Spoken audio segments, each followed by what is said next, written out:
Welcome to the channel, guys. Today we're going to be using the Stabilmax trim router base to create a juice groove on a cutting board. We're also using the Ultra Shear Juice Groove bit by Woodpeckers.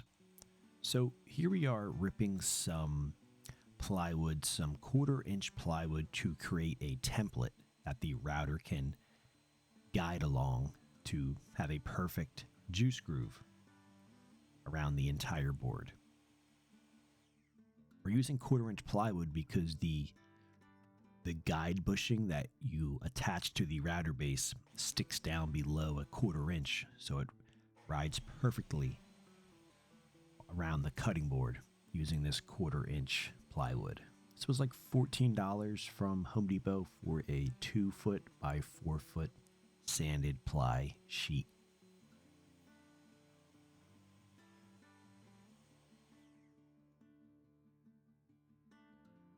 Here we are just using some Gorilla double-sided tape. So we're going to tape the cutting board down to the workbench here so it doesn't move on us while we're doing the juice groove. There's many ways to attach your work to your workbench top. This is the first time using this double-sided tape, as well as the first time doing a juice groove on a cutting board. It's a pretty critical thing to do on the boards that you could really mess up all the work, a lot of hard work. So you just want to take your time. So I have the sanded ply cut, and I believe the way the math worked out, if I remember, it was 1 7/8 inches around the entire board, and that determines the size of the template I had to make. So I don't know if you can see it on the screen here, but I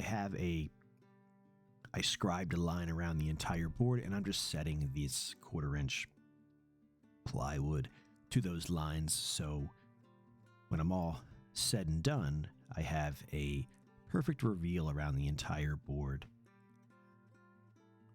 with the juice groove.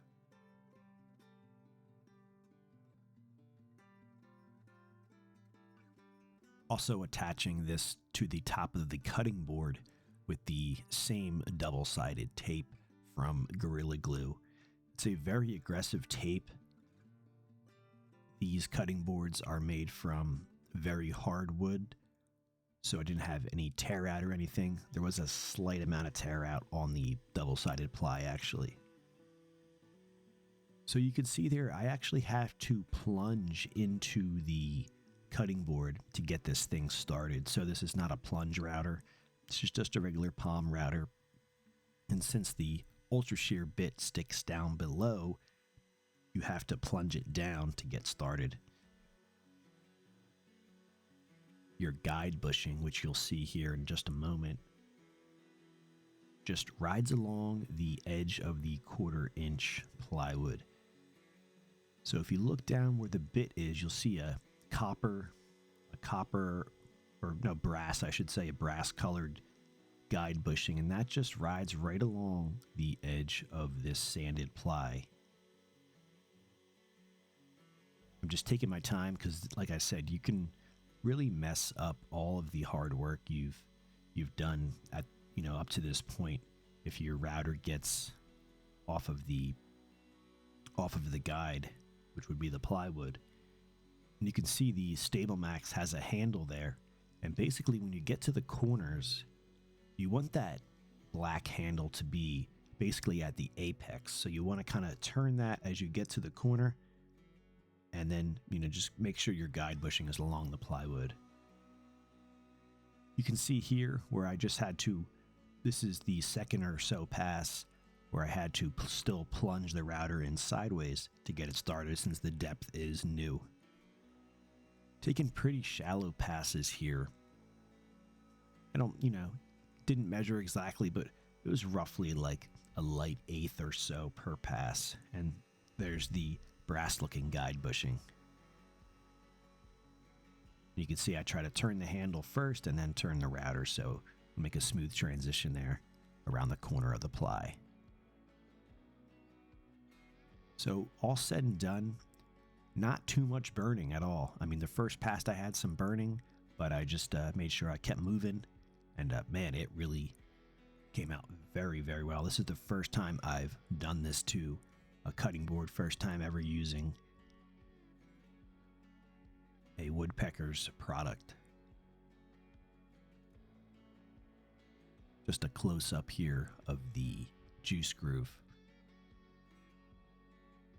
I just did some light sanding along inside the juice groove and the edges to get rid of those pencil marks. Lighten things up here. 320 is what I'm finishing this board with.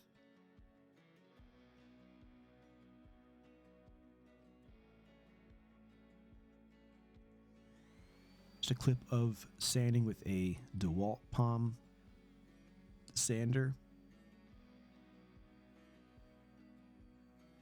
So I used basically a pencil that I softened up the edges inside some sandpaper to fit and sand the inside the juice groove, and a lot of just hand sanding. Here's a clip of right after I raised the grain. So this is basically what the board will look like once complete. Just wanted to show you guys how accurate and how smooth and great the juice groove came out. And that's another clip of the raised grain. Guys, appreciate you. Thanks for watching.